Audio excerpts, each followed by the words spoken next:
पानी के मसले को कौमी रेड लाइन करार देना भी निहायत अहम नुक्ता है। भारत के सिंध तास मुआहदे की खिलाफ वर्जियों पर एक वाज़े क्लियर पैगाम है, जो पानी रोकेगा वो पछताएगा। लेकिन पानी तो भारत ने रोका है, तो तू क्यों अपना अलग फाड़ रही है? पाकिस्तानी कौम को मालूम नहीं था कि हमको डैम्स की जरूरत है, हमको पानी के रिजर्वायर चाहिए। तो यहां से आगे मसले का हल क्या है? यह है फील्ड मार्शल आसिम मुनीर साहब का इम्तिहान। फील्ड मार्शल आसिम मुनीर साहब और शहबाज शरीफ साहब, इनकी जानिब से कौमी सलामती कमेटी का इजलास बुलाकर जब भारत ने कहा इंडस वाटर ट्रीटी मुअत्तल, तो पाकिस्तान ने कहा अगर मुअत्तल और पाकिस्तान का पानी रोका जाएगा तो यह जंग है, एक्ट ऑफ वॉर है, और एक्ट ऑफ वॉर की सूरत में पाकिस्तान मिसाइल मार के उस वाटर बॉडी को जहां से पानी रोका जाएगा पाकिस्तान उड़ा देगा, तबाह कर देगा। अब तक 4 बार पाकिस्तानी पानी रोका जा चुका है, तो क्या हमने तबाह किया? जागा वो तो डायलॉग सुना है ना, बात है करोड़ों की और दुकान पकौड़ों की। तो वही काम मुनीर का है, भौंकने वाले भौंकते ही हैं, पास जाने से फटती है उनकी। तो कश्मीर की आजादी है वो तो खैर बहुत बात की बात है, लेकिन जो रिस्पॉन्स होना चाहिए था गवर्नमेंट ऑफ पाकिस्तान का, प्राइम मिनिस्टर का, यानी जो चाल मोदी ने चलनी थी उसने वो चाल चल दी।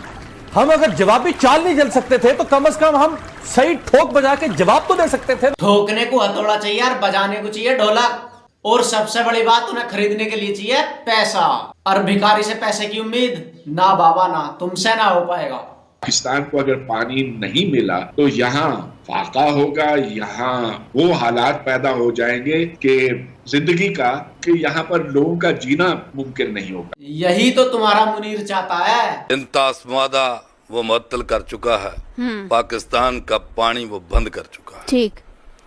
संदूर ऑपरेशन के मतलब वो कह चुके हैं कि ये खत्म नहीं हुआ। सही सुना है, अभी ऑपरेशन सिंदूर जो है खत्म नहीं हुआ है, इसके बाद ऑपरेशन सुहागरात भी तो आना है। सिंदूर लगा के थोड़ी छोड़ देंगे।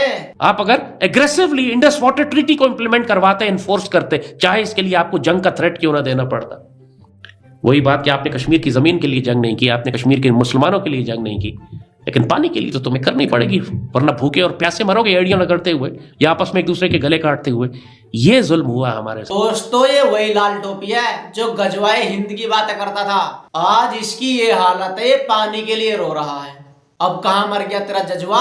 जिस तरह से लोग कह रहे हैं कि भाई ये पलगाम हुआ है और उसके बाद ये जो मसले क्रिएट हुए और जिस तरह से पानी का जो मसला वो बहुत ज्यादा हाईलाइट किया गया। इंडस वाटर ट्रीटी उसने हेल्ड इन अबेंस की है, उसको मंसूख नहीं किया। मतलब है वो नहीं बात करना चाहते हैं और वो कह दिया उन्होंने, ये कोई बात करने की बात ही नहीं है। जो तुम्हारा कश्मीर है वो हमारा है, हमारा जो है ये है, मगर जो तुम्हारा है वो हमारा। वो तो है ही, इसमें दो राय की तो कोई बात ही ना।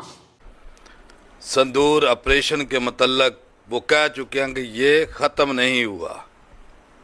बड़ा क्लियर पाकिस्तान की तरफ से ये बयान बड़ा वाज़े जा चुका है कि सिंध तास मुअत्तली जो है वो एक्ट ऑफ वार है।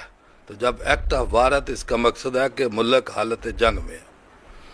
फिर बड़े अफसोस की बात ये है कि यहाँ हमारे जो बयान देने वाले ये जो पॉलिटिशियंस बिलावल हो या जो शहबाज शरीफ हो, कि हमारा DGI-SPR कहता है कि अगर तुमने हमारा पानी बंद किया तो हम तुम्हारी सांस बंद कर देंगे।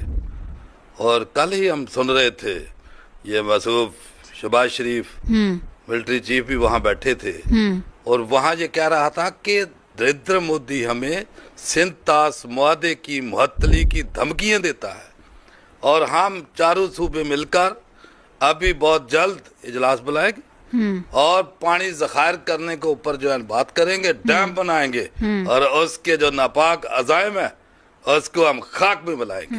अब उसे पता लग गया ना, घर में न दाने और मुनीर चला भुनाने। गधों के सहारे जीने वाले जंग कैसे लड़ेंगे?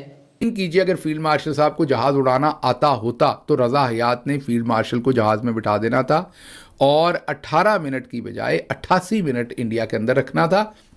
और शायद रजा हयात टेलीविज़न पर बैठ के ये भी कहते कि क्योंकि वो हाफ़िज़ कुरान है तो अल्लाह का मुजज़ा था कि जब उनका जहाज़ इंडिया के अंदर था तो ना वो किसी रडार में आया, ना वो नज़र आया, ना वो लॉक हुआ, और बल्कि इनका ये भी दिल करता कि बगैर पहियों के ही उन्होंने जहाज़ उतार दिया इंडिया में, वहाँ पर चाय भी पीते रहे और वहाँ पर वज़ू किया, नमाज पढ़ी, बाजमात दिल्ली में उन्होंने नमाज पढ़ी और फिर जहाज़ पर बैठकर वापस आ गए। रज़ा हयात ये भी कह सकते हैं अगर ज़रूरत हो। ये है वो रियलिटी पाकिस्तान की। इलेक्टेबल जो पॉलिटिक्स है वो बेचारों को मजबूरियों में इतना दूर जाना पड़ता है। आप अक्सर इन्हें बेवकूफ़ समझते हैं। इन्हें जो है ना बेवकूफ समझते ही नहीं है, ये शक्ल से लगते ही हैं। इन्होंने जो है ना तुम्हारे यहाँ की जनता को बगला रखा। तुम्हारे यहाँ यही चल रहा, अंधों में काना सरदार, काना मारा है अंधे का पिछवाड़ा बार बार। क्यों भाई, अंधों को तो कुछ दिखाई न देता, काने को थोड़ा थोड़ा दिख तो जा। वीडियो पसंद आया हो तो वीडियो को लाइक करना, और अगर चैनल पर नए हैं तो भाई चैनल को सब्सक्राइब भी कर लेना।